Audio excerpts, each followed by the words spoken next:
Fanciful Fiona and the Royal Tea Party. Fanciful Fiona was a lively soul with a vivid imagination. She loved to pretend she was a noble lady, living in a grand castle, adorned with jewels and finery. She spent the whole morning crafting her costume, a feathered hat made from an old duster, a necklace of mismatched beads, and a patchwork dress that she pinned and draped until it looked almost like a royal gown. She even made a scepter from a wooden spoon, wrapping it with ribbons and glitter. So, when she heard that the village was hosting a royal-themed tea party in the town square, she knew it was her chance to shine. "Oh, I'll be Lady Fancy of Fancyville," she announced, twirling in front of her cracked mirror.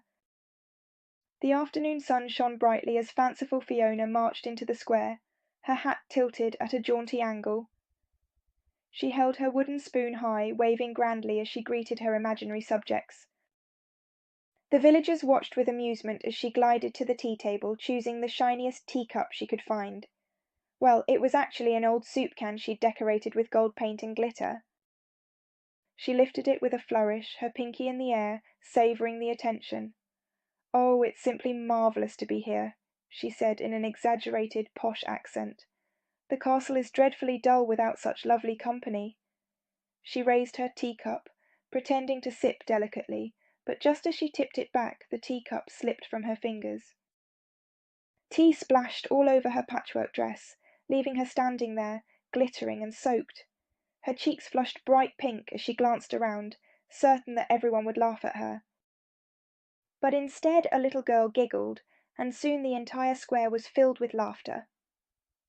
Fanciful Fiona hesitated, but then a smile broke across her face and she joined in the laughter. The villagers cheered her on, and one by one they began to join her in the royal fantasy.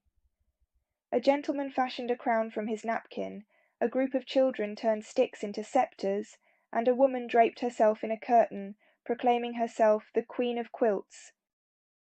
Before long the tea party had transformed into a grand royal ball.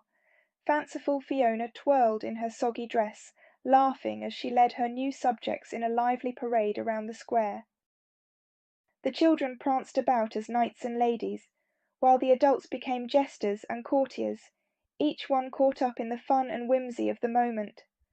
The square echoed with laughter and song as they danced, and for that afternoon everyone felt like royalty.